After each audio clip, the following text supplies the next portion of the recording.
Let's practice reading our directions words. Over. The ladybug flies over the flower. Under. The ladybug is under the flower. Around. She runs around the flower. Through. I can see the ladybug through the looking glass. Across. The ladybugs are across from each other. Above. The ladybug is above the flower. Inside. She is inside the grass.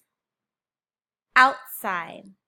Now she moved outside of the grass. Practice reading your direction words on your own as I point to each word.